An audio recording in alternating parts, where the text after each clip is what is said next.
Hi guys, we're gonna try something new. We are going to start a read aloud book together, and I will be reading a couple chapters every day to a book I've chosen called The Friendship War by Andrew Clements. We've read a couple of Andrew Clements books already this year, or listened to them, so they're super funny and fun. And you have my permission to, if you listen to the entire video section of that day's read aloud, you can use that 2 of the 5 days a week on your reading log that you are submitting to me. The other thing is, if you want to download the book and read along with me on Kindle, you can do that too. So again, the title is The Friendship War, and the author is Andrew Clements. All right. Chapter 1, all of them. Flying from Chicago to Boston by myself hasn't been as big a deal as my dad said it was going to be, but nothing ever is. The second I turn on my phone, it dings with 3 texts from him. Dad. 12:46, text me as soon as you land. 12:48, your plane should have landed by now. 12:50, are you all right? So I sent him a text right away. All good, just landed. Love, from Boston. Dad worries. He calls it planning, but it's worry. Mom worries less because she knows I don't do dumb stuff, not on purpose. My brother Ben knows that too. Actually, Ben understands me pretty well. I understand him totally, which isn't that hard. He's 15 and he mostly thinks about 2 things, girls and music. Ben's music isn't rock or jazz or rap, it's marching band, which makes his girlfriend hunt tougher than it needs to be. At least that's my theory. It's the whole marching with a clarinet while wearing a cowboy hat thing. However, if it hadn't been for Ben's August band camp, the entire family might be here on the plane with me, and I wouldn't be getting to spend time alone with my grandpa. So hooray for marching band. And if Dad had been a little less worried, then he and Mom probably wouldn't have gotten me my own iPhone a couple of weeks ago. So hooray for Dad's worry.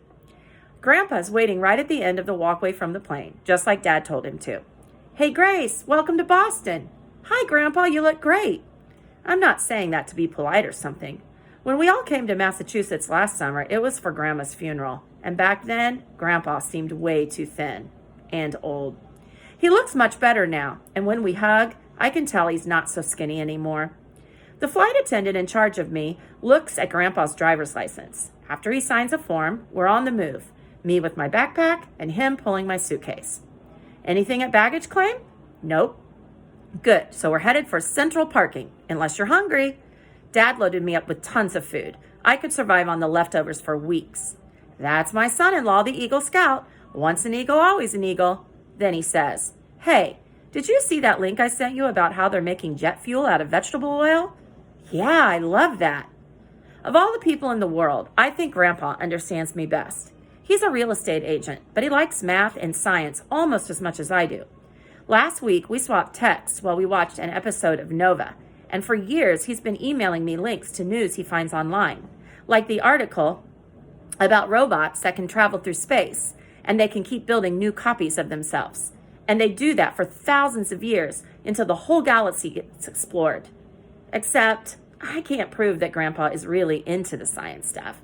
He might be making himself like it because he knows that I like it. But either way, it's pretty great. At the car, Grandpa loads my gear into the trunk. How about you lean back and take a nap, and when we get to Burnham, I'll wake you up for some ice cream. And I've got a surprise for you, too. A surprise? What? Not telling. Well, can the surprise come first before the ice cream? That gets a chuckle. Excellent idea. It's so good to hear Grandpa laugh. We get going, but I don't want to sleep. I want to stay awake and talk, especially about Grandma. Except it might be too soon for him to talk about her. It's still kind of soon for me, too. During 3rd and 4th grades, I called her a couple of times every week, and she just let me talk and talk. I could call her about anything or about nothing. And if I ran out of stuff to say, she always had something new to tell me, especially about her garden and all the plants and insects and animals. If Grandma hadn't been so great at describing every little thing she loved, there's no way I would have gotten into science like I have. Anyway, I know we both miss her, which must be a lot different for Grandpa than it is for me. He knew her so much longer. Compared to him, maybe I hardly knew her at all. It'd be nice to talk, but I got up at 5:30 this morning, and I stayed awake to watch a movie on the plane. Once we reached the highway, the humming tires wiped me out. Where are we? I blink and look around, and I remember. The road into Burnham is up near the New Hampshire border, and it winds through hills covered with pine and maple trees. We pass old farmhouses, most of them white, with green or black shutters. There are 2 apple orchards, then corn and pumpkin fields surrounded by stone walls. Land in Illinois doesn't look like this. The air feels different too, less humid, sort of crisp, even in the last week of August. Grandpa explained once how the soil here is so rocky that it can't hold moisture the way it does in Illinois, and that got us started on learning about the North American glaciers during the last ice age. We get to the town center and Grandpa says, "Shut your eyes and don't peek till I say." So I close my eyes. And then I pretend I've been kidnapped and blindfolded, which is probably a weird thing to do. But it makes my observations seem like they matter. I feel the car go straight, and I slow count to 30 before we stop. Maybe a traffic light? No, a stop sign. Because we move ahead, then stop. Move ahead, stop. And the turn signal is clicking. Okay, so we went 30 seconds at about 30 miles an hour. I do the math, and since going 60 miles per hour means traveling 1 mile per minute, going 30 miles per hour means going a half a mile per minute. And we just traveled half a minute, so we went about a quarter of a mile, which is what I'll tell the police when I call them with the phone that I cleverly hid in my left sock, so that they can figure out how to track the kidnappers and rescue me. The car turns left, and I count up to 115 before we slow to a stop, and I hear the turn signal again. So almost 2 minutes at 30 miles per hour, which is 1 mile. Then it's a sharp right, some bumps and squeaks, and a full stop. Okay, open your eyes now. I'm looking at a gravel parking lot full of tall weeds, and we're next to a long brick building. Up near the roof, there's a sign painted with faded letters, Burnham Mills. I brought this whole place just last week. Isn't it great?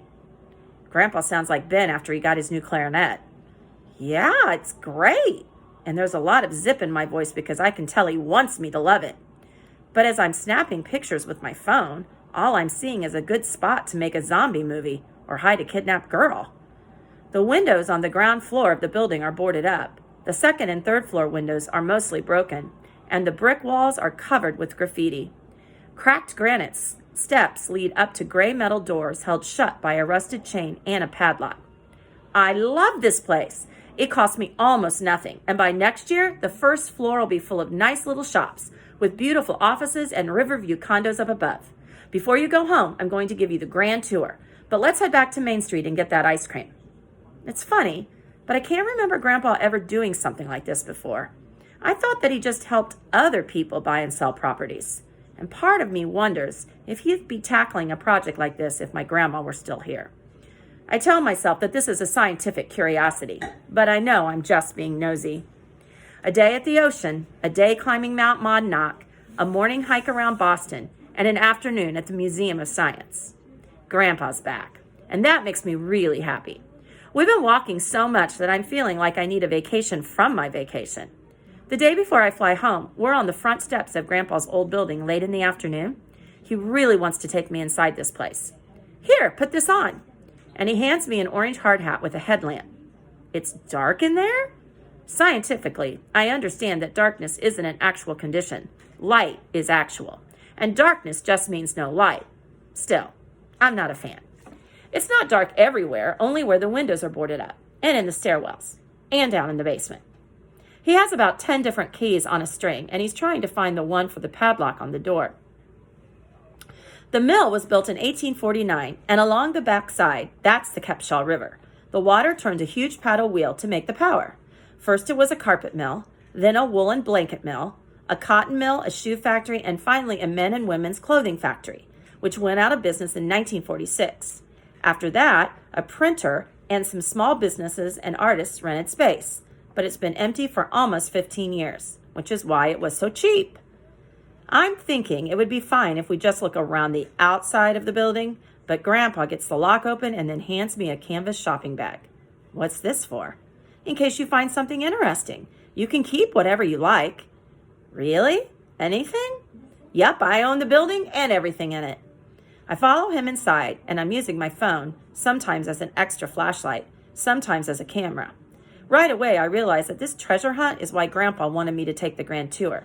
He knows I love finding stuff, and the old mill is like a gold mine. The first thing I discover is a solid brass doorknob, just lying on the floor inside the mill office. Then I find 2 wooden bobbins loaded with red and green yarn.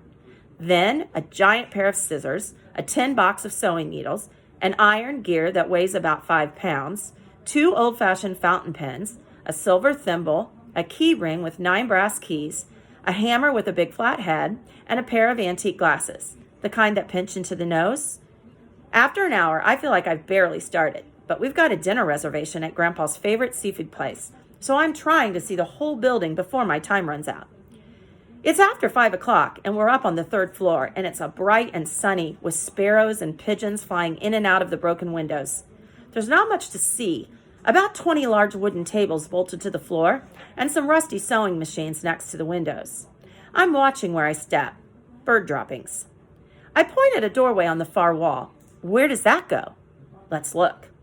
It's locked, so Grandpa gets out his keys, and it takes 5 tries to find the right one. I turn on my headlamp and pull the door open. It's a small storage room, wooden shelves loaded with cardboard boxes, each one about a foot high and a foot wide. I brush off some dust and spider webs and carry a box out into the daylight of the large room. It's heavy. The paper sealing tape tears away easily, and inside there are buttons. Plain dark gray buttons, each a little smaller than a dime. I shove my hand deep into the box, grab some, and pull them up to look, just like the ones on top. I bring out another box and open it, and then a third. Nothing but more of the same. Grandpa says, "That's a lot of gray buttons. Must be almost 30 boxes. And it's okay if I take some of these, right?" "Like I said, you can keep whatever you want." I scoop 2 quick handfuls into my bag, then stop. "But really, Grandpa, I'd like to have all of them." He points at the shelves. "All of them?" "Yes, please." "Now, what in the world are you going to do with that many buttons?" "I don't know, but I still want them if it's okay." Now he's laughing at me. "Sure, why not? Take them all." Then he looks over the shelves again, thinking. "It might be a week or so before I can get them shipped, but the boxes should fit into one pallet. And since you are my one and only granddaughter, I will make it happen. I just wish I could be there to see the look on your mom's face when the load arrives in Illinois." Latching onto these buttons, it's not weird, not for me, and Grandpa knows that. And he knows Mom will understand too. After all, she's the one who stops the car whenever I spot a garage sale. And Grandma, she would have clapped her hands and said, "Perfect."